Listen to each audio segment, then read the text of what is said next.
الحمد لله رب العالمين والعاقبة للمتقين والصلاة والسلام على رسوله الكريم أما بعد فأعوذ بالله من الشيطان الرجيم بسم الله الرحمن الرحيم سبحان الذي أسرى بعبده ليلا من المسجد الحرام إلى المسجد الأقصى باركنا حوله لنريه من آياتنا إنه هو السميع البصير صدق الله مولانا العظيم وصدق رسوله النبي الأمين المتين الكريم ونحن على ذلك لمن الشاهدين والشاكرين والحمد لله رب العالمين.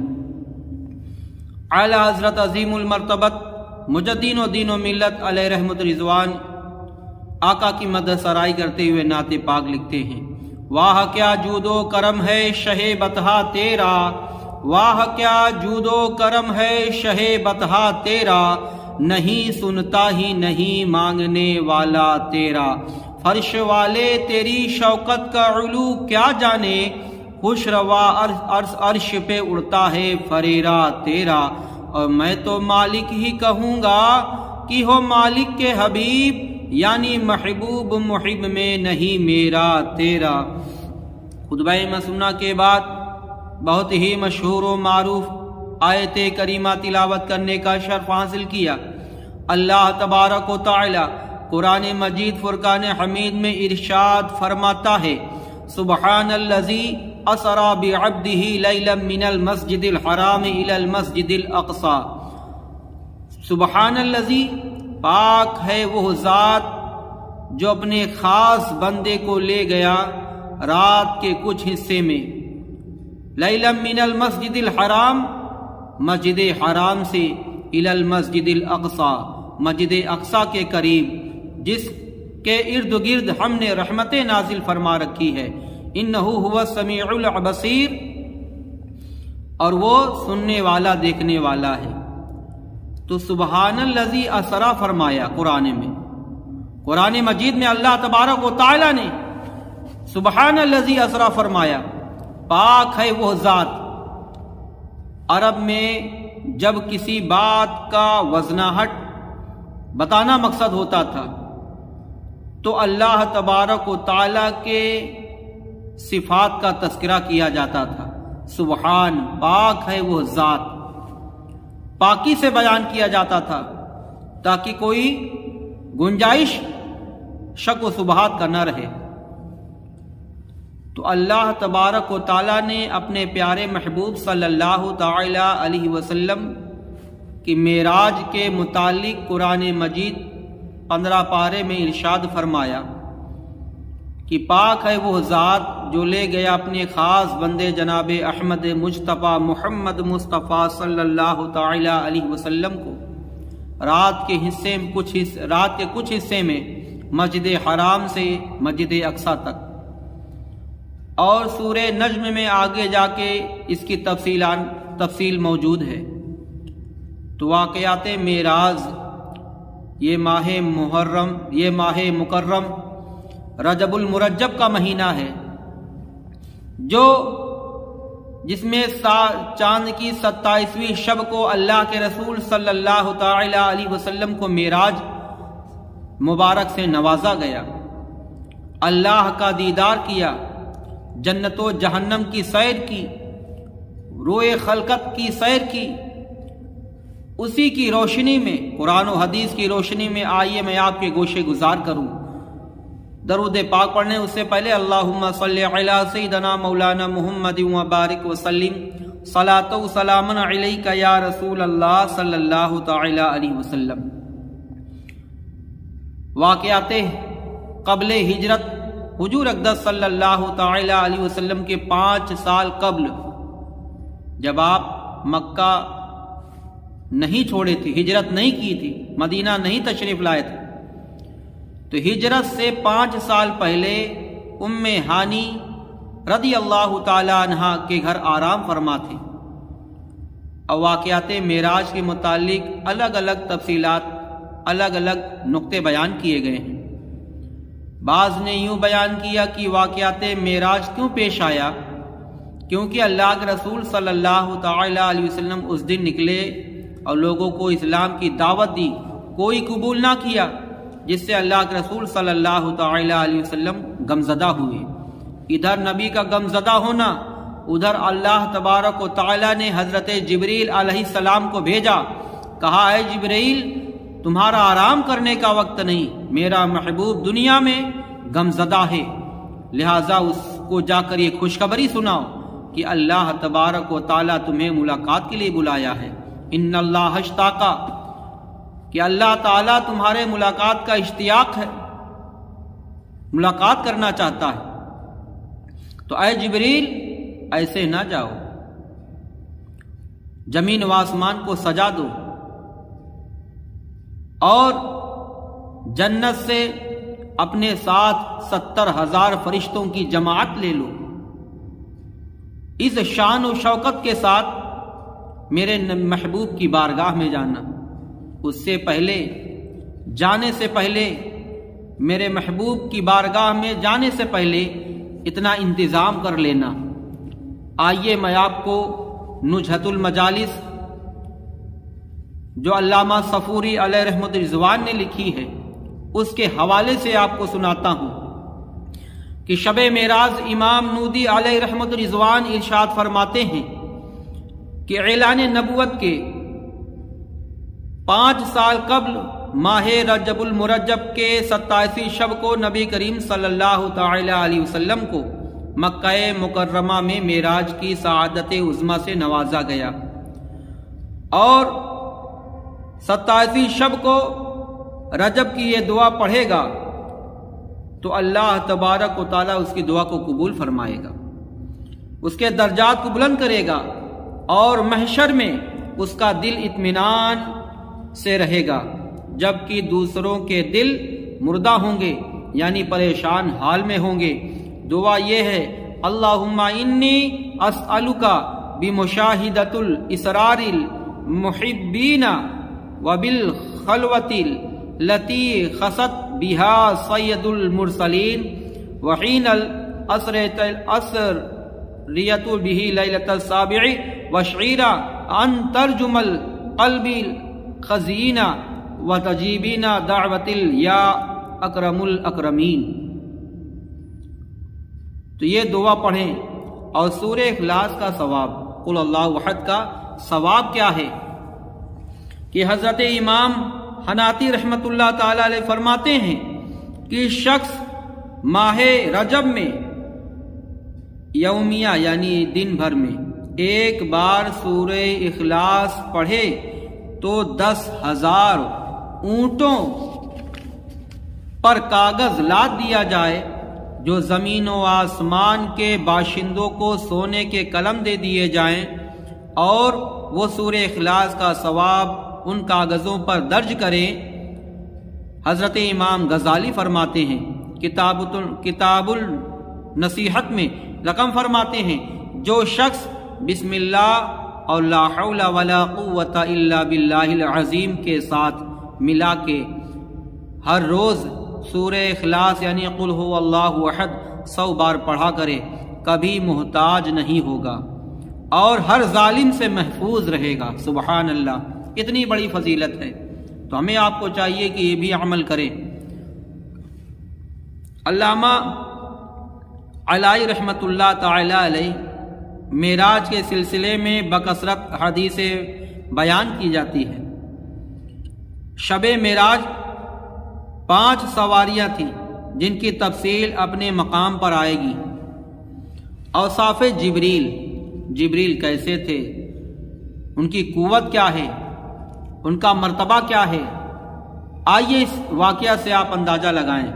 حضرت جبریل علیہ السلام جو تمام فرشتوں کے سردار ہیں، اللہ تعالیٰ نے حضرت جبریل علیہ السلام کی یوں تخلیق فرمائی کہ ملائکہ میں نہ زیادہ طویل نہ زیادہ ناٹے، عموماً سفید لباس پہنتے تھے جو موتیوں اور یاقوت سے مرصع تھے، 1600 بازو، اور ہر بازو کا درمیانی فاصلہ 500 سال کا ہے، لمبی گردن، پاؤں سرخ، پینڈلیاں زرد ہیں، سر سے قدم تک 70,000 جعفران کے پر جو چاند اور ستاروں کی طرح چمکتے دمکتے رہتے ہیں، دونوں آنکھوں کے درمیان آفتاب کی سی چمک گویا پیشانی مثل آفتاب کی طرح ہے۔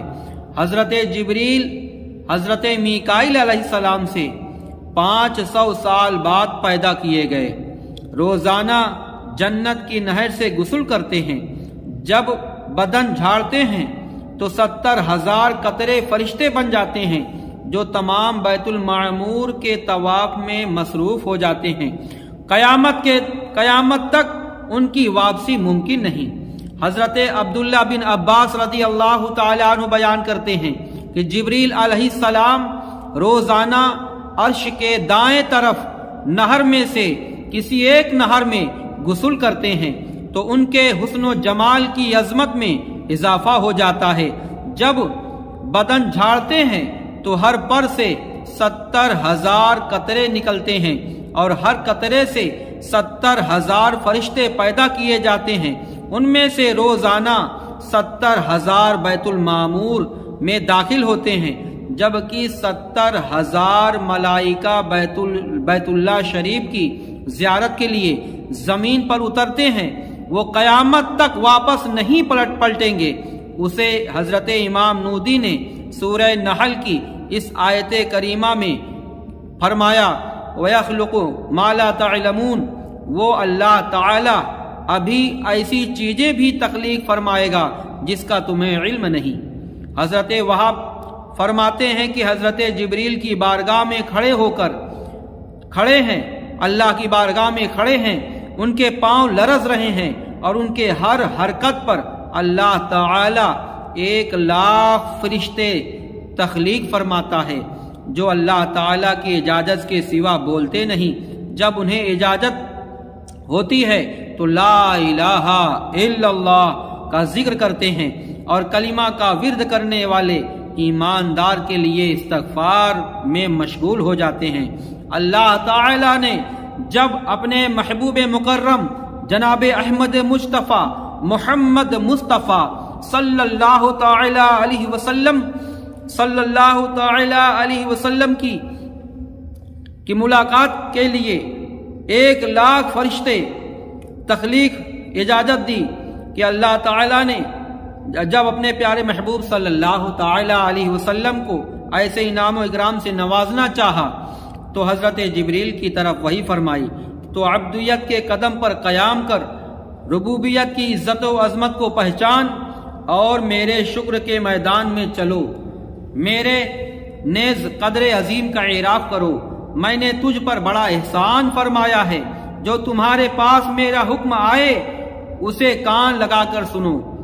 حضرت جبریل عرض گزار ہوئے، اے پاک پروردگار عالم، تیری شان ارفع و اعلیٰ ہے، تیرے رسالت مآب صلی اللہ تعالی علیہ وسلم، میں بندہ ضعیف ہوں۔ ارشاد ہوا، ہدایت کا پرچم، عنایت کا براق، قبولیت کی خلقت، رسالت مآب صلی اللہ تعالی وسلم کا فیضان اور جلالت کا پٹکا لے کر 70,000 فرشتوں کی جماعت کے جلوس میں حضرت محمد مصطفیٰ صلی اللہ تعالی علیہ وسلم کی در اقدس پر کھڑے ہو جائے، جن کی ذات ہر مخلوق کی پناہ گاہ ہے، امشب تمہیں ان کا رکاب دار بنے کی سعادت سے نوازا جائے گا۔ حضرت میکائیل کو حکم ہوا کہ تم بھی علم قبولیت لے کر 70,000 فرشتوں کی جلوس میں رسول کریم صلی اللہ تعالی علیہ وسلم کے کاشانہ اقدس پر قیام کر۔ حضرت اسرائیل اور حضرت اسرافیل کو بھی اسی طرح حکم دیا گیا۔ پھر ارشاد ہوا، جبریل چاند اور سورج ستاروں کے روشنیوں میں تجلیات میں اضافہ کر دو۔ اس نے عرض کیا، الہی کیا ماجرا ہے؟ کیا قیامت آنے والی ہے؟ ارشاد ہوا، نہیں، بلکہ آج ابو طالب کے در یتیم کو اپنے خصوصی انعام و اکرام اور راز و نیاز سے نوازنا ہے، جائیے اور انہیں اس حقیقت و بشارت سے مطلع کریے۔ تو حضرت جبریل علیہ السلام عرض گزار ہوئے، الہی میں اس راز سے بھی مجھے بھی آگاہ کیا جائے۔ تو ارشاد ہوا کہ مملوک کے راز مملوک کو، بادشاہ کے راز عوام کو، مالک کے راز غلام کو نہیں بتائے جاتے۔ چنانچہ حسب الارشاد حضرت جبریل علیہ السلام خدمت اقدس میں حاضر ہوئے، سلام عرض کیا، پھر گزارش کی حضور خواب اس طرح سے بیدار ہو جائیں، اے میرے سردار تیرے لیے تیاری فرمائیے، آپ کے لیے مملکت آراستہ ہے، موجودات آپ کے فضائلوں کے شاہدین براق حاضر ہے، اس پر سوار ہو جائیں۔ جب آپ براق کو اپنے وجود اعجاز سے مشرف فرمایا، فضا میں پرواز کرنے لگا تو فرشتوں نے صلاۃ و سلام کے ترانے پڑھنے لگے، شروع کر دیے کہ باغ عالم میں باد نو بہاری چلی، سرور انبیاء کی سواری چلی، یہ سواری سوئے ذات باری چلی، ابر و رحمت اٹھا آج کی رات ہے، آج کی رات معراج کی رات ہے، جذبہ حسن و طلب ہر قدم ساتھ ہے، آگے پیچھے فرشتوں کی بارات ہے، سر پہ نورانی سہرے کی کیا بات ہے، شاہ دولہا بنا آج کی رات ہے، آج کی رات معراج کی رات ہے۔ آپ محو پرواز تھے، ندا آئی، میرے محبوب توجہ کیجئے، اپنا چہرہ مقدس کو میری طرف ہی رکھیے، اور جو اس ملائے اعلیٰ میں پہنچتا ہے وہ کسی غیر کی طرف توجہ نہیں کرتا۔ آپ اس نعمت عظمیٰ کے میسر آنے پر حمد و ثنا میں مصروف ہوئے، کسی اور کی طرف ملتفت ہونا آپ کے شان عظمیت کے لائق ہی نہیں تھا۔ تسبیح و تقدیس سے رطب اللسان مقام قاب قوسین او ادنا تک جا پہنچے۔ پھر ندا سنائی دی، اے میرے حبیب صلی اللہ تعالی علیہ وسلم، آج تک پہلے انبیاء رسول کو جن جن نعمتوں سے نوازا گیا ہے ویسے ہی عظمتوں سے مجھے بھی سرفراز فرمائیں گے، لیکن مجھے بھی خلقت پہنائی جائے وہ مستعمل نہ ہو۔ میرے آقا نے کہا کہ اللہ تو ہر نبیوں کو عظمت و شان بیان دی، عظمت و شان عطا فرمائی، مگر تو مجھے ایسا لباس عطا فرما، ایسا مقام عطا فرما کہ جو مستعمل نہ ہو، میرے سے پہلے انبیاء کرام کو وہ چیز نہ عطا ہوئی ہو۔ تو میرے آقا صلی اللہ تعالی علیہ وسلم نے جب یہ فرمایا گیا تو آپ کس چیز پر قناعت فرمائیں گے؟ میرے آقا اللہ تبارک و تعالی نے فرمایا، محبوب آپ کس چیز پر قناعت فرمائیں گے، کس بات کی خواہش رکھتے ہیں؟ آپ نے عرض کیا، الہی تو سب کچھ جانتا ہے، اے صاحب جود و کرم میرے مقصد تجھ سے پنہا نہیں، چھپا نہیں ہے، آپ ایسی خلقت کے طالب ہیں جہاں تک کسی امیدوار کا وہم و گمان بھی نہیں ہو سکتا۔ آج تک ایسی خلقت آواز بھی نہ سنی ہوگی۔ اچھا ہمارے خزائن کرم میں تشریف لائیے، ہمارے فضل و نعم کے حصول کے لیے اشارہ فرمائیے۔ چنانچہ آپ کو ما زاغ البصر وما طغى لقدر میں من آیات خلقت پہنائی گئی جو مرصع بھی تھی۔ پھر ارشاد ہوا، میرے حبیب کیا آپ کو میری معرفت حاصل ہے؟ آپ توازین عرض گزار ہوئے، سبحانک ما عرفنا کا حق معرف، یہ عرض کیا الہی اس بات کی حکمت تو ہی جانتا ہے۔ میرے حبیب دیکھیے آپ کو جس مقام سے نوازا جا رہا ہے، تمام مخلوق میں کسی کو بھی یہ رفعت نصیب نہیں ہوگی۔ میں تجھے ایک عالم سے دوسرے عالم تک اور ایک معراج سے دوسری معراج تک سرفراز فرمایا، یہاں تک کہ آسمان اور زمین میں کوئی چیز ایسی نہیں رہی جس پر آپ کو مطلع نہ کیا گیا ہو۔ میرے حبیب اگر آپ کی تخلیق مقصود نہ ہوتی تو میں نہ فرشتے پیدا کرتا، نہ زمین و آسمان، جنت، سورج، چاند، ستارے کسی کو نہ پیدا کرتا، یہاں تک کہ میں لولا کا لما خلقت الافلاق، یہاں تک کہ میں اپنے آپ کو رب ہونے کا بھی ظاہر نہ کرتا۔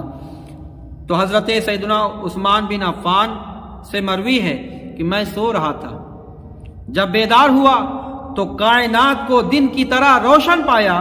میں نے چاہا کہ زور زور سے پکاروں قیامت ہو چکی ہے، قیامت قائم ہو چکی ہے، مگر غیبی آواز نے آواز دی، اے ابن عفان ٹھہرو، حبیب کو محبوب کے پاس لے جایا جا رہا ہے۔ ابن جوزی فرماتے ہیں جب اللہ تعالیٰ نے نبی کریم صلی اللہ تعالی علیہ وسلم کو اپنی بارگاہ اقدس اور محل کرامت انس و قرب سے نوازا تو ارشاد فرمایا، اسے جبریل طاؤسی لباس زیب تن کرو، اپنے بازوؤں کو جوہرات غالیہ سے مرصع کرو، فضائے ملکوت اور صحن جبروت سے 7 لاکھ ہاروں کے بغیر باہر نہ جانا، یاقوت و اصغر، زمرزد اخضر، طلائے احمر کے ہاتھ تیار کرو۔ ہاں سنو، ہر طرف رحمت کے دروازے کھول دو، ہر طرف ایک مہذب سے عجاب اٹھا لو۔ جبریل علیہ السلام عرض گزار ہوئے، الہی کیا یہ واقعی قیامت قائم ہو چکی ہے؟ تو اللہ تبارک و تعالیٰ نے اپنے پیارے محبوب صلی اللہ تعالی علیہ وسلم کی کیا شان بیان فرمائی کہ 40,000 سال سے نبی کریم صلی اللہ تعالی علیہ وسلم کی محبت میں وہ براق روتا رہا۔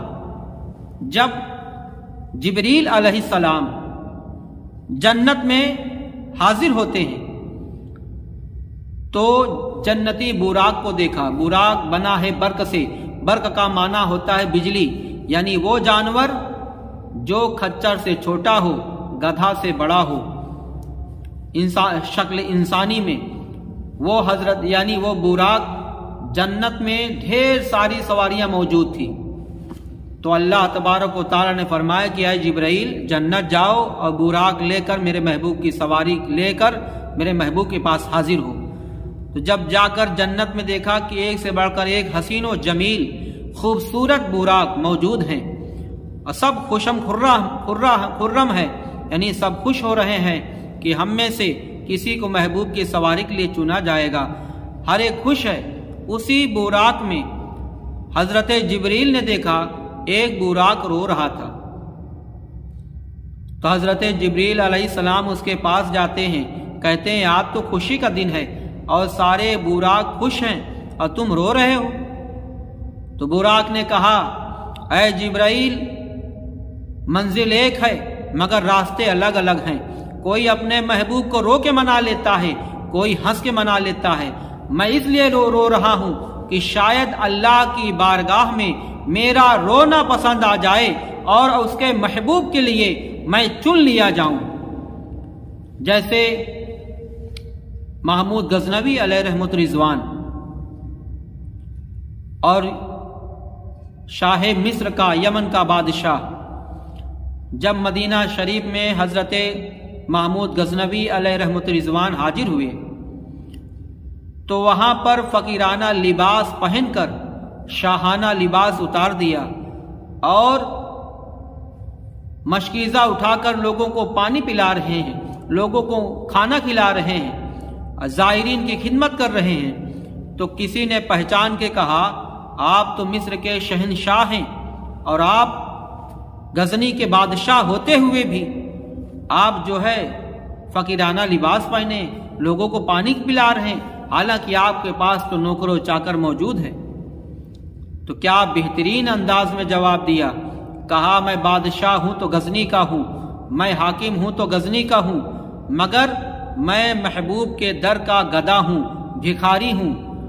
تھوڑی دیر کے بعد جس نے سوال کیا دیکھا کہ ایک شخص شان و شوکت کے ساتھ ٹھاٹ باٹ کے ساتھ رتھ پر سوار ہو کر سیدھا چلا آ رہا ہے۔ تو سائل نے اسے روک کر پوچھا کہ اے آنے والے کیا تجھے معلوم نہیں کہ یہ مدینہ شریف ہے اور تو اس شان سے اکڑ کے چل رہا ہے سواری پر سوار ہو کر؟ تو بادشاہ نے جواب دیا کہ یہ سب دیا ہوا کس کا ہے؟ سب میرے آقا کا دیا ہوا ہے۔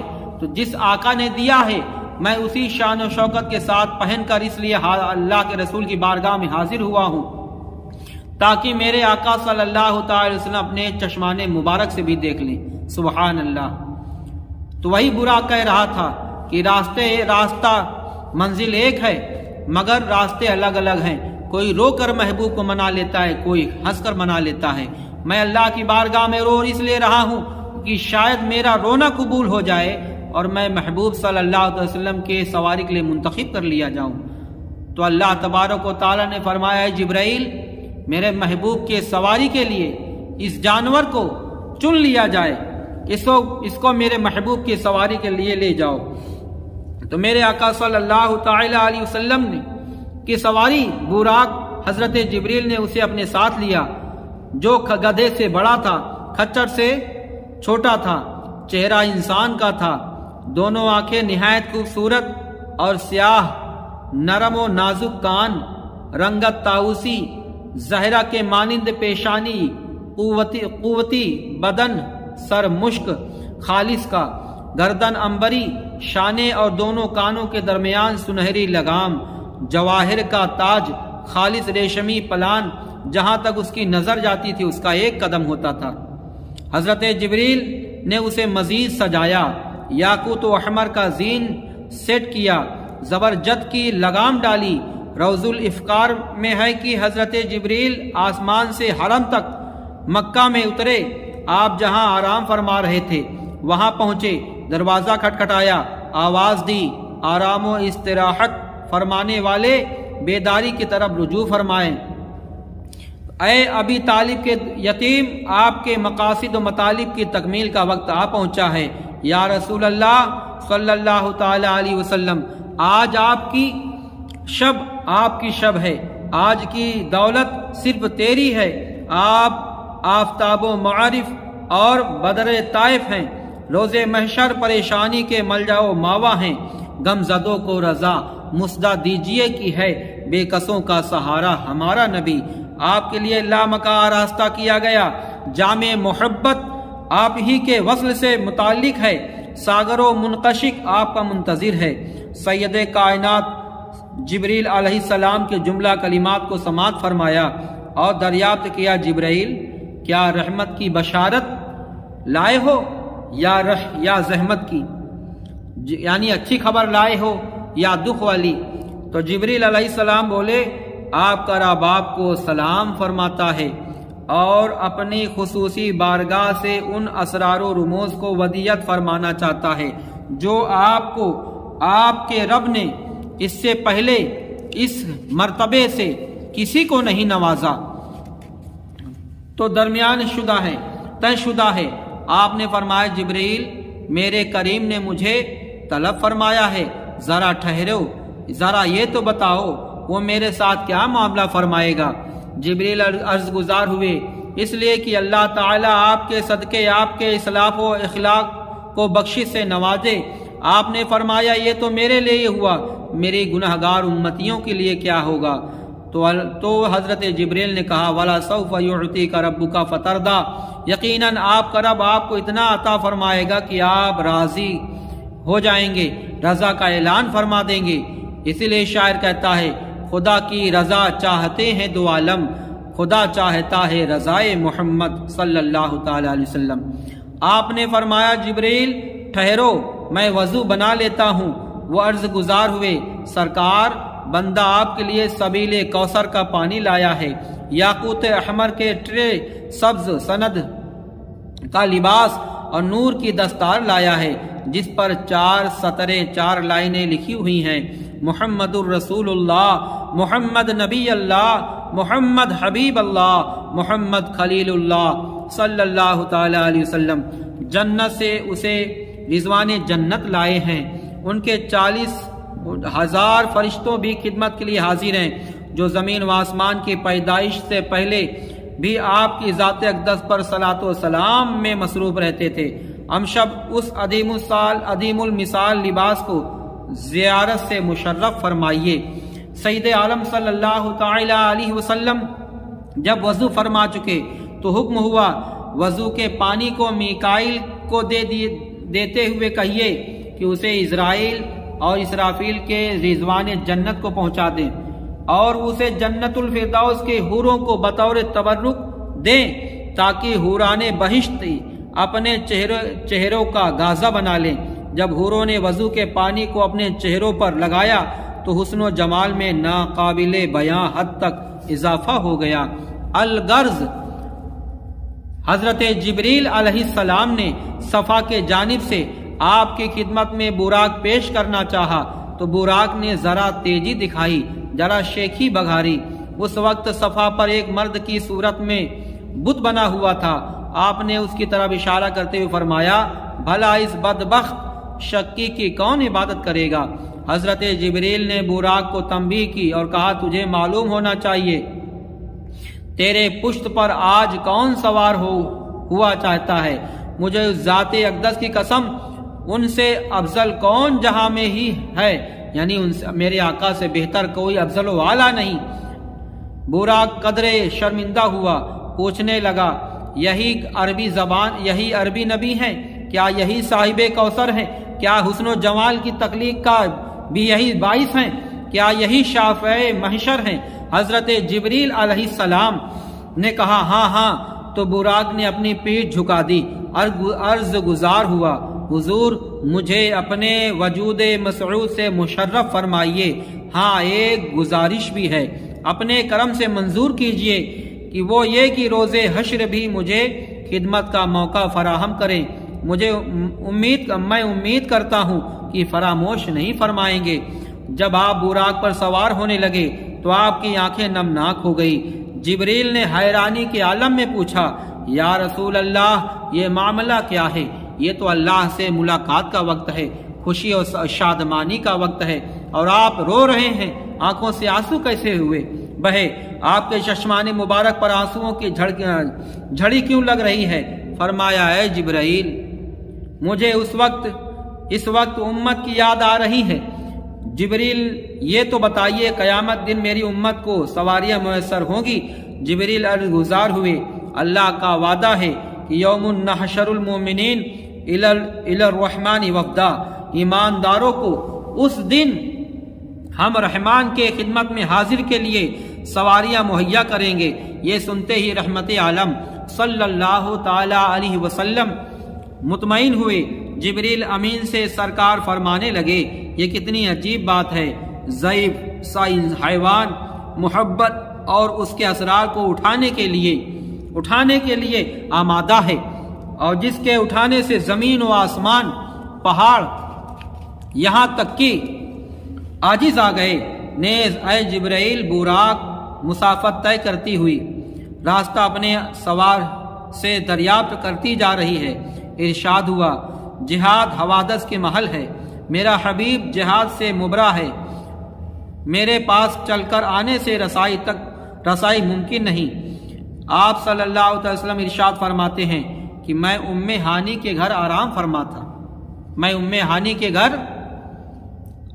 فرما رہا تھا کہ حضرت جبریل علیہ السلام حاضر ہوئے اور عرض کیا، میں آپ کے خادم بننے کی سعادت چاہتا ہوں، آپ کے پاس سواری کے لیے سواری لایا ہوا ہوں۔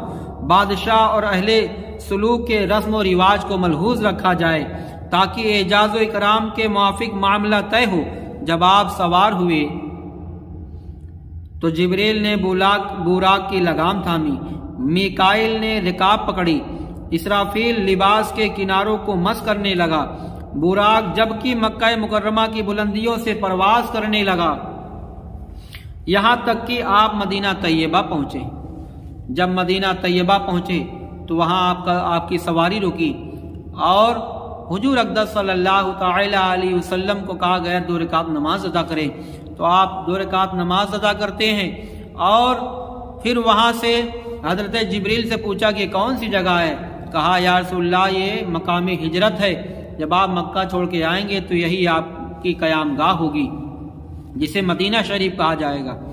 تو حضرت حضور اقدس صلی اللہ علیہ وسلم براق پر سوار ہوتے ہیں، پھر کوہ طور پہ رکتے ہیں، پھر حکم ہوتا ہے کہ 2 رکعت نماز ادا کریں۔ تو میرے آقا صلی اللہ تعالی علیہ وسلم وادی طور پر 2 رکعت نماز ادا کی۔ اللہ رب العزت جل جلالہ نے حضرت موسیٰ علیہ السلام کو ہم کلامی سے مشرف فرمایا تھا کہ وہ پہاڑ ہے جہاں پر موسیٰ علیہ السلام کھڑے ہو کر ڈائریکٹ اللہ سے بات کرتے تھے۔ پھر وہاں سے میرے آقا سوار ہوئے، پھر بیت اللحم میں رکے، جہاں پر حضرت عیسیٰ علیہ السلام کی پیدائش ہوئی وہاں پر 2 رکعت نماز ادا کی۔ پھر اس کے بعد میرے آقا صلی اللہ تعالی علیہ وسلم سوار ہوئے، آپ نے نماز ادا فرمانے کے بعد پھر سوار ہوئے، اور جب روانہ ہوئے آواز آئی یا محمدہ دائیں طرف سے، پھر بائیں طرف سے یا محمدہ کی آواز آئی، پھر سامنے کی طرف سے ایک حسین و جمیل خوبصورت عورت سج سنور کے سامنے آئی، آواز دی۔ میرے آقا نے نہ دائیں دیکھا نہ بائیں دیکھا، نہ سامنے اس عورت کی باتوں کو جواب دیا، آپ چلتے چلے گئے۔ پھر حضرت جبریل سے کہا، اے جبرائیل یہ کون لوگ تھے؟ میرے آقا نے فرمایا، جبریل سے جب پوچھا میرے آقا نے تو جبریل نے کہا، جو داہنے طرف سے آواز آئی تھی یہ یہودیوں کی عالم کی راہب کی آواز تھی، اگر آپ اس پر توجہ دیتے تو آپ کی امت یہودیت کی طرف راغب ہوتی۔ جو بائیں طرف سے آواز آئی تھی یا رسول اللہ یہ عیسائیوں کی راہب کی آواز تھی، اگر آپ اس کی آواز پر توجہ دیتے تو یا رسول اللہ آپ کی امت عیسائیت کی طرف راغب ہو جاتی۔ اور جو سج سنور کے آئی تھی عورت یا رسول اللہ وہ دنیا تھی، اگر آپ اس کی طرف توجہ کرتے تو آپ کے امتی دنیا دار ہو جاتے۔ جبریل علیہ السلام وضاحت طلب کی تو کہنے لگے کہ یا رسول اللہ صلی اللہ تعالی علیہ وسلم آپ کی امت عقبہ کے بجائے دنیا کی محبت میں مبتلا ہو جاتی اگر آپ اس عورت کے جواب میں دیتے۔ ایک عارف دنیا سے بے رغبتی کی تلقین کر رہا تھا، اسے کسی شخص نے کہا آپ دنیا سے بے رغبتی کا فرما رہے ہیں اور نہایت ہی قیمتی لباس آپ پہنے ہوئے ہیں، تو انہوں نے اس کو ہٹایا جھبا کو اور کہا دیکھو اندر بورے کا کپڑا پہنے ہوئے تھے، بورے کا لباس پہنے ہوئے تھے، ٹاٹ پہنے ہوئے تھے۔ کہا اللہ تعالی نے جو مال و اسباب دیا ہے اسے تمہارا لباس 500 دینار بھی زائد ہے، قیمت ہے۔ عارف نے جواباً کہا دنیا کو اپنے ظاہر پہ چھوڑ دے، اپنے باطن میں جگہ نہ دے، اللہ تعالیٰ نے تجھے مال و نعمت سے نوازا ہے تو بطور شکرانہ اس کو ادا کر، اس کا ظاہر کر، کیونکہ دنیاوی مال و متاع کا مالک ہونے کے باوجود اگر دل میں اس کی محبت نہیں تو تم زاہد ہو۔ اگر دنیا کے مال اسے کچھ بھی حاصل نہیں پھر بھی خواہش رکھتا ہے تو میرے پاس مال و دولت ہو تو وہ شخص قابل مذمت ہے۔ نیز متاع دنیا کا مالک ہونے کے ساتھ ساتھ وہ کنجوسی کرتا ہے تو وہ دنیا کو محبوب جانتا ہے، کیونکہ محبوب کا دل سے نکالنا نہایت دشوار گزار ہوتا ہے۔ اور اگر صاحب سخاوت ہے تو اس کا راہ خدا میں خرچ کرنا اس چیز پر دلالت کرتا ہے کہ اسے دین سے محبت ہے، اس لیے وہ اپنے مالک و خالق کو راضی کرنے کے لیے سب کچھ نچھاور کرنے کے لیے تیار ہے۔ اور اگر کہا جائے کہ نبی کریم صلی اللہ علیہ وسلم زہد و ورع میں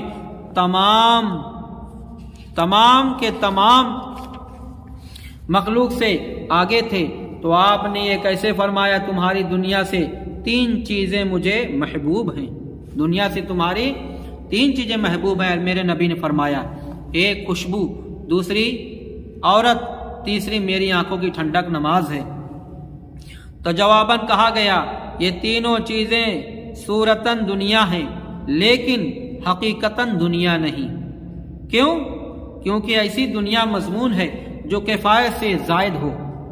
وہ اشیاء جو لوازمات پر شامل ہے وہ حقیقت میں دنیا نہیں۔ مکان، خادم، بیوی، غلہ وغیرہ کا ہونا انسانی حیات کے لیے از بس ضروری ہے، لہذا مذموم نہیں۔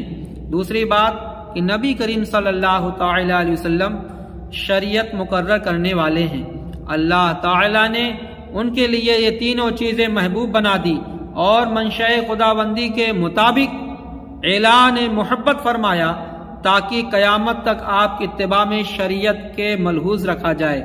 اس لیے خوشبو سے محبت عقل میں اضافہ کا باعث عقل بڑھاتی ہے، اور جس قدر عقل ہوتی ہے دین اتنا ہی مضبوط ہوتا ہے۔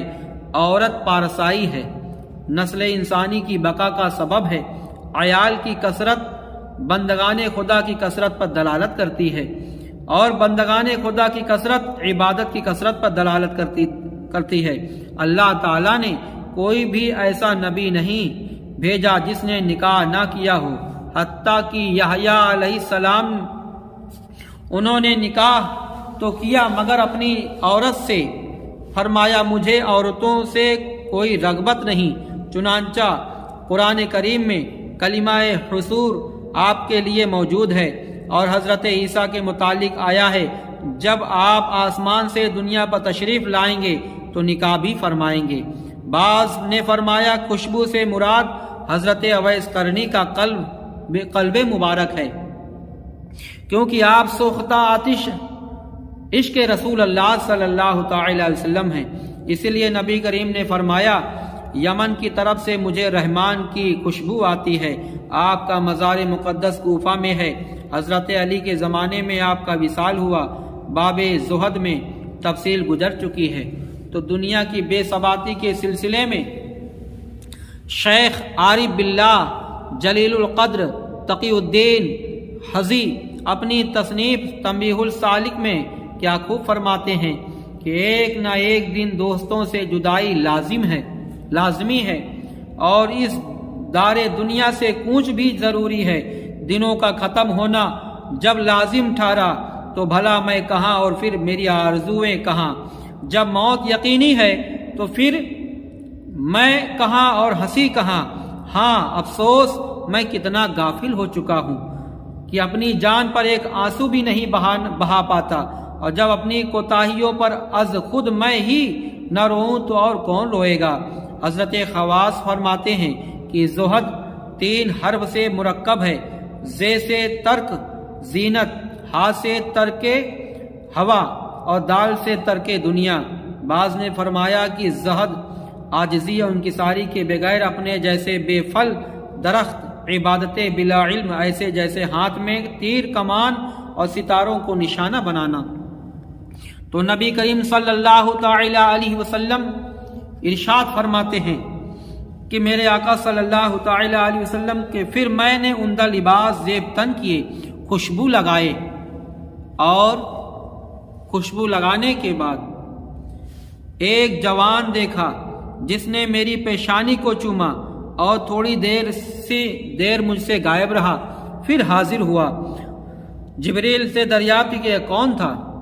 انہوں نے بشارت دی یہ آپ کی امت کا ایمان تھا، جس میں اشارہ تھا کہ آپ کے امت کا ایمان سلامت رہے گا، ایمان و یقین کے ساتھ زندگی زندہ رہے گی، ایمان پر خاتمہ اور ایمان کی دولت امن میں زندہ ہوگا، پھر امن و سلامتی کے ساتھ داخل جنت ہوگی۔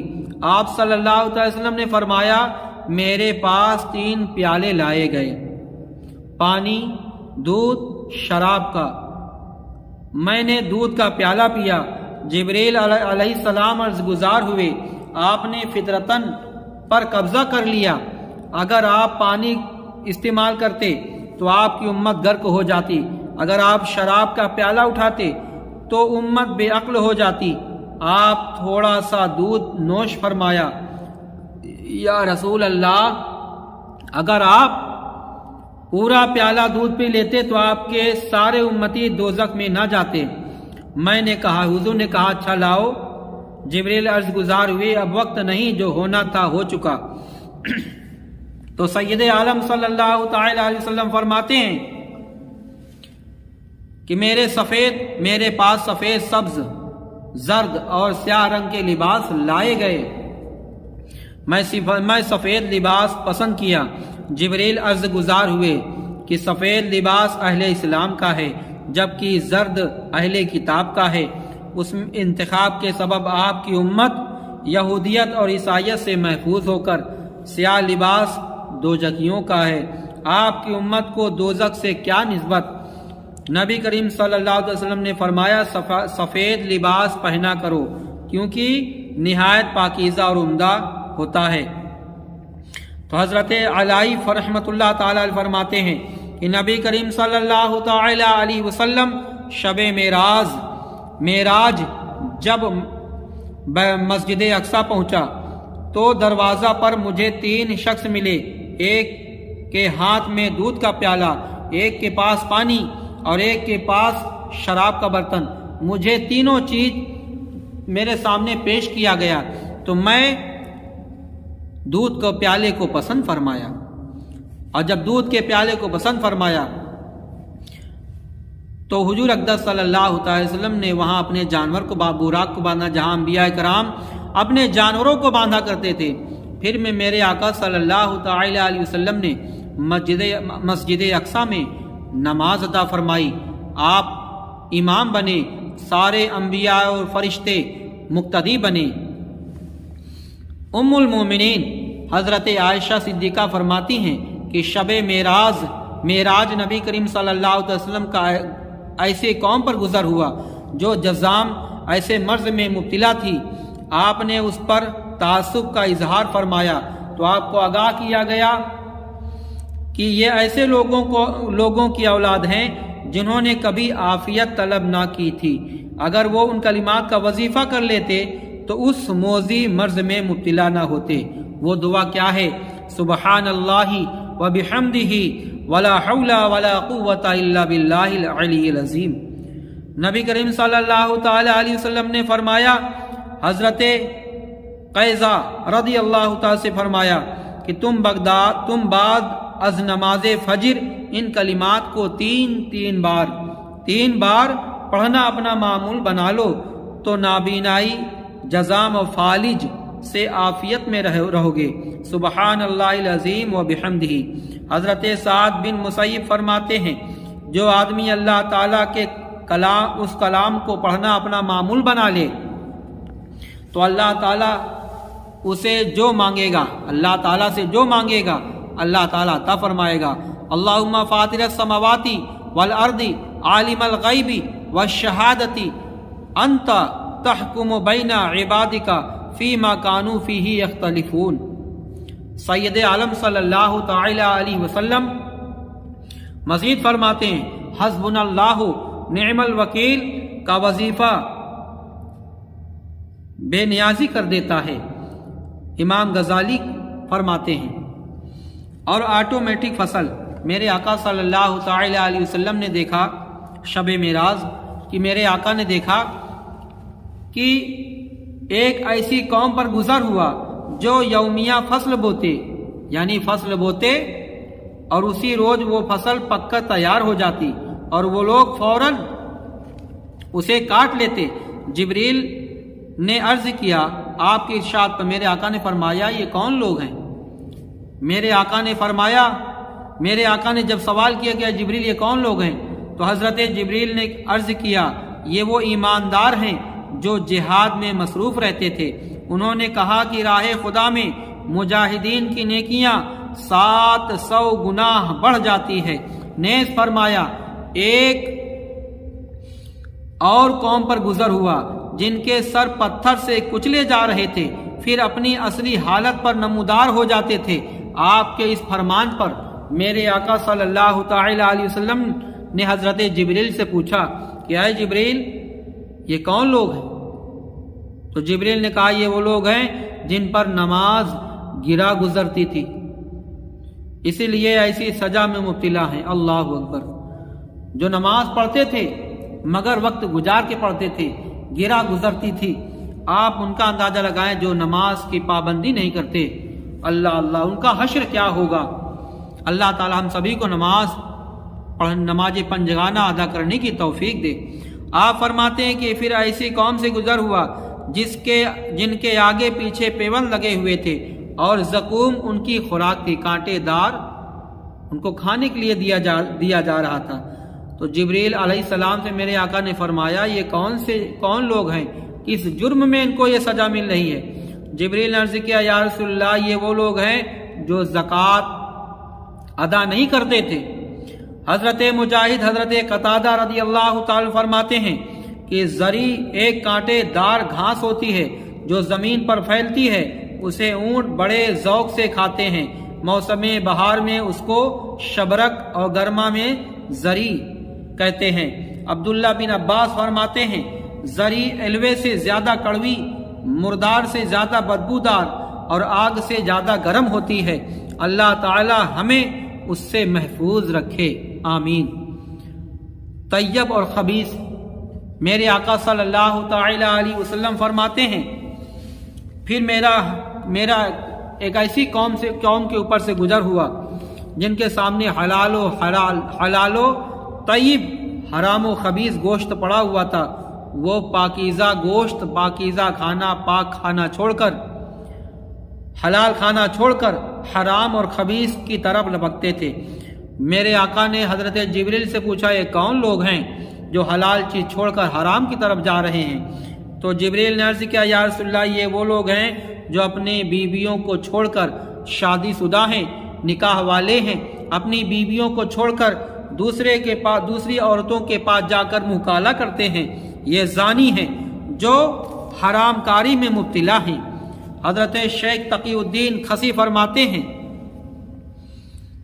کہ شرک کے بعد سب سے بڑا گناہ زنا کا گناہ ہے، اور ابو سعد رضی اللہ تعالیٰ فرماتے ہیں کہ محسنہ کے ساتھ زنا کا مرتکب ہونا اللہ کے نزدیک 70 کبیرہ گناہوں سے بڑھ کر ہے۔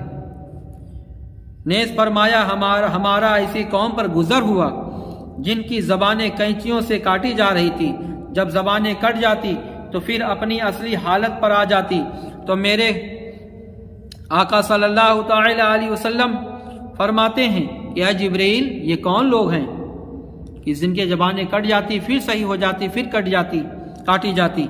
جبریل نے کہا یہ وہ لوگ ہیں خطیب و واعظ ہیں جو لوگوں کو تو نصیحت کرتے تھے لیکن خود عمل نہیں کرتے تھے۔ اللہ اللہ اللہ تعالی ہم سبھی کو کہنے سے زیادہ عمل کی توفیق عطا فرمائے۔ دریافت کرنے پر پوچھا کہ سید عالم صلی اللہ علیہ وسلم شب معراج ہمارا ایک چھوٹے سے پتھر کے پاس سے گزر ہوا جس سے ایک بیل برآمد ہوتا ہے، جس سے سوراخ سے نکلتا ہے، پھر اسی میں داخل ہونے کی ناکام کوشش کرتا ہے مگر داخل نہیں ہو پاتا۔ جبریل تو دریافت کرنے پر جبریل علیہ السلام سے میرے آقا نے پوچھا ہے جبریل یہ کون لوگ ہیں، یہ کیا ہے، اس کا ماجرا کیا ہے؟ تو جبریل نے فرمایا یہ وہ شخص ہیں جو غلط بات کہتے ہیں، پھر نادم ہو کر شرمندہ ہو کر لوٹانا چاہتے ہیں مگر بے بس ہو جاتے ہیں۔ پھر کچھ عورتیں دیکھی جو اپنے پلکوں سے لٹک رہی ہیں، پوچھنے پر بتایا گیا یا رسول اللہ یہ وہ عورتیں ہیں جو اپنی اولاد کے بجائے دوسروں کے بچوں کو دودھ پلا دیتی تھی۔ حضرت علی فرماتے ہیں کہ نبی کریم صلی اللہ تعالی علیہ وسلم سے کسی صحابی نے عرض کیا میں کس سے زیادہ عمدہ سلوک کروں؟ آپ نے فرمایا اپنے والدین کے ساتھ۔ عرض کیا والدین وصال کر چکے ہیں۔ فرمایا اپنی اولاد سے حسن سلوک کو لازم پکڑو، اولاد کے حقوق پورے کرنے والدین پر ضروری ہے، اولاد کے حق ادا کرنا چاہیے، اچھی تربیت، اچھی تعلیم، دیکھ ریکھ ہونی چاہیے۔ رضائے خدا رضائے والدین ہے۔ محسن اعظم صلی اللہ تعالی علیہ وسلم فرماتے ہیں اللہ تعالیٰ کی رضا ماں باپ کی رضا میں ہے اور اللہ تعالیٰ کی ناراضگی ماں باپ کے ناراضگی میں ہے۔ تو سید عالم صلی اللہ علیہ وسلم فرماتے ہیں کہ والدین کے ساتھ اچھا سلوک کرنا چاہیے، اچھا برتاؤ کرنا چاہیے۔ میرے آقا صلی اللہ تعالی علیہ وسلم کی کیا شان ہے، عرفہ و اعلیٰ ہے، ان کی کیا بات ہے جو تمام نبیوں کے سلطان ہیں، تمام نبیوں کے سردار ہیں۔ میرے آقا صلی اللہ تعالی علیہ وسلم ارشاد فرماتے ہیں کہ مجھے جنت و جہنم کی سیر کرائی گئی، اور جب جنت و جہنم کی سیر کرائی گئی تو میں جنت کی سیر فرما رہے تھے تو ان میں ایک عظیم ترین محل دیکھا، ایک عظیم ترین محل دیکھا جو حد نظر تک وسیع کشادہ تھا۔ اس میں ایسی اشیاء رکھی ہوئی تھی جو نہ کسی آنکھ نے دیکھی، نہ کانوں نے سنی، اور نہ ہی کوئی انسان اپنے دل میں ان کا تصور و خیال ہی لا سکتا ہے۔ آپ نے دریافت فرمایا یہ کس کا محل ہے؟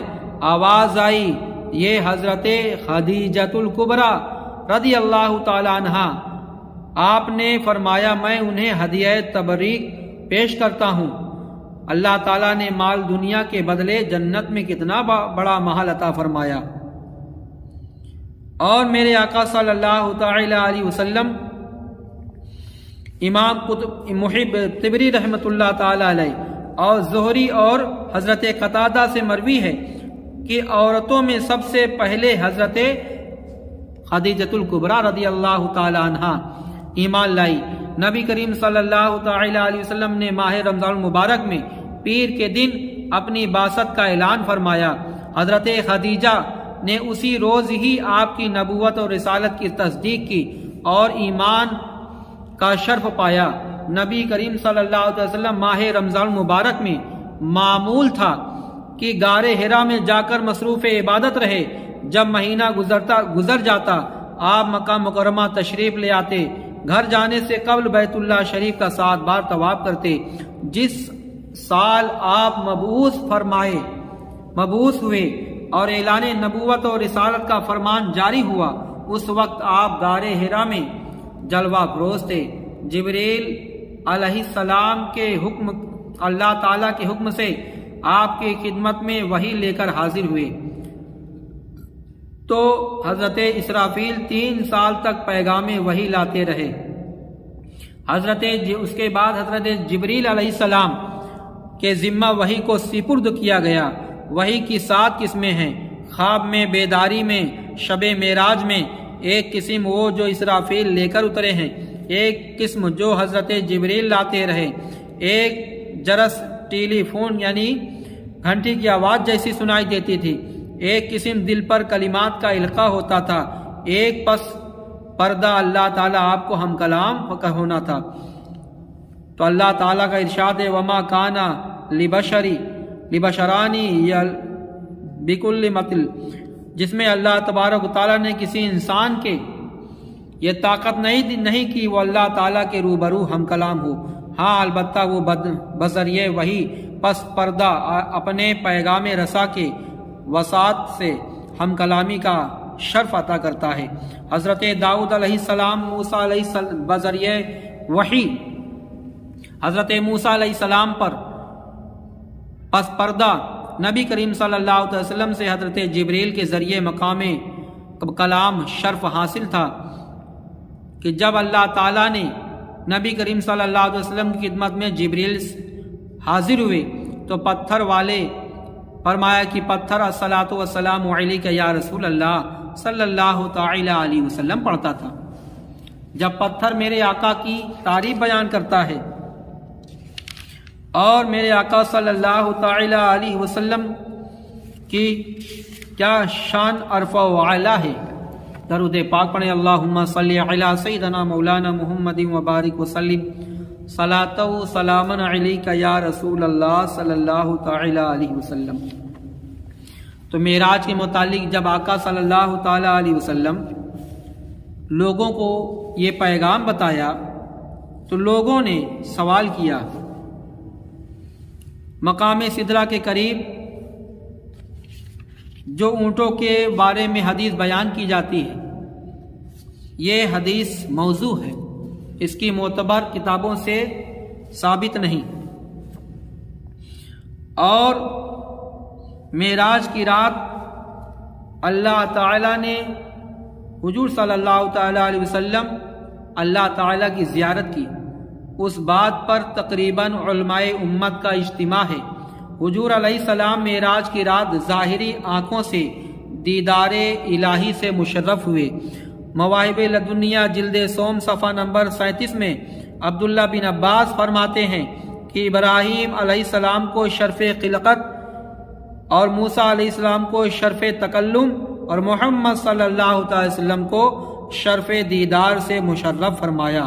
علامہ اسماعیل حقی تفسیر روح البیان میں فرماتے ہیں کہ یہ کیسے ہو سکتا ہے کہ کریم کو اپنے گھر بلائے اور دوست کی ضیافت کرے مگر اس سے چھپ جائے اور چہرہ تک نہ دکھائے۔ شیخ عبدالحق محدث دہلوی علیہ رحمۃ رضوان کی صفحہ نمبر فرماتے ہیں کہ یہ کائنات ارض و سماوی کی کوئی چیز حضور علیہ السلام سے پوشیدہ نہیں، اسی لیے قرآن کریم اور حدیث پاک کے بے شمار درایت ہیں۔ دلائل ہیں۔ میرے آقا صلی اللہ تعالی علیہ وسلم جب معراج سے واپس ہوئے اور معراج کی خبر دی تو لوگوں نے سوال کرنا شروع کر دی۔ تو میرے آقا اس واقعہ کا ذکر سرکار دو عالم صلی اللہ علیہ وسلم نے سب سے پہلے ام ہانی سے کیا۔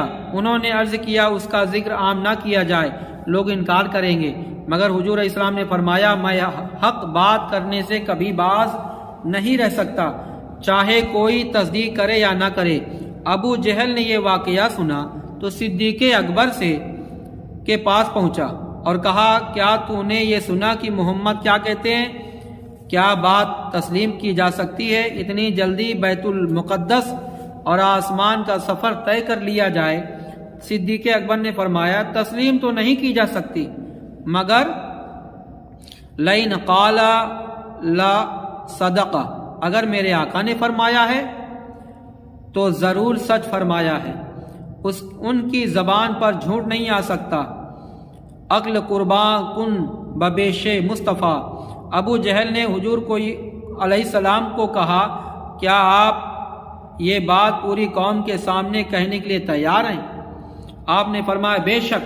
ابو جہل نے کفار کو بلایا، جب تمام قبائل کے لوگ جمع ہو گئے تو میرے آقا صلی اللہ علیہ وسلم نے سارا واقعہ سنایا۔ انہوں نے تالیاں بجائی اور تمسخر اڑایا۔ ایک کافر نے کہا ہمیں معلوم ہے کہ آپ آج تک بیت المقدس نہیں گئے، بتائیے اس کے ستون اور دروازے کتنے ہیں؟ فوراً جبریل نے بیت المقدس کو حضور کے سامنے کر دیا۔ حضور نے ستون اور دروازے سب بتا دیے۔ کفار نے کہا ہو سکتا ہے کسی سے سن کر یاد کر لیے ہوں، ایسی بات بتاؤ جو نئی بات ہو۔ ایک کافر نے کہا ہمارے تجارتی قافلے آنے والے ہیں، کیا آپ نے انہیں راستے میں کہیں دیکھا ہے؟ آپ نے فرمایا ہاں 3 قافلے دیکھے ہیں۔ ان قافلوں کا ذکر سیرت حلبیہ میں خصائص کبریٰ جلد نمبر 1 صفحہ نمبر 180 کے علاوہ بہت سی کتابوں میں آیا ہے۔ پہلا قافلہ مقام روحہ میں دیکھا ہے۔ یہ قافلہ بدھ کے روز سورج غروب ہونے تک یہاں پہنچ جائے گا۔ میں نے دیکھا کہ ان کا ایک اونٹ گم ہو گیا تھا، وہ تلاش کر رہے تھے، وہ سخت پریشان تھے۔ میں نے انہیں آواز دی فلاں جگہ اونٹ موجود ہے، وہ حیران ہوئے کہ یہاں محمد کی آواز کیسے؟ دوسرا قافلہ مقام ذی مرہ پر ایک قافلہ تھا، یہ قافلہ بدھ کے روز دوپہر تک یہاں پہنچ جائے گا۔ ان سے 2 آدمی اونٹ پر سوار تھے، جب ان کے پاس میرا براق تیزی سے گزرا تو اونٹ ڈر گیا، دونوں سواروں کو نیچے گرا دیا۔ تیسرا قافلہ مقام تنعیم پر دیکھا، اس قافلے کے آگے آگے دھاری دار اونٹ چل رہا تھا۔ ایک شتر سوار کو سردی لگ رہی تھی، وہ اپنے غلام سے کمل مانگ رہا تھا۔ یہ قافلہ قریب آ گیا ہے، صبح سویرے سورج طلوع ہوتے ہی یہاں پہنچ آئے گا۔ چنانچہ حضور سید عالم صلی اللہ علیہ وسلم نے فرمایا تھا جیسے بعینہ ہی اسی طرح ہوا، اور قافلوں کے آمد کی پروگرام پر ذرہ برابر بھی فرق نہ آیا۔ پھر کفار نے قافلے والوں سے نشانات دریافت کیے تو حضور علیہ السلام فرماتے تھے کہ انہوں نے اس کی تصدیق کی اور بہت سے کفار نے اسلام قبول کر لیا۔ اللہ سے دعا گو ہے کہ جو کچھ میں نے بیان کیا اس میں کسی طریقے سے لفظاً معناً خطاً غلطی ہوئی ہو تو اپنے فضل و کرم سے معاف فرما کر اس گھڑی کو اپنی بارگاہ میں قبول فرمائے۔ وآخر دعوانا ان الحمد للہ رب العالمین۔ السلام علیکم ورحمۃ اللہ وبرکاتہ۔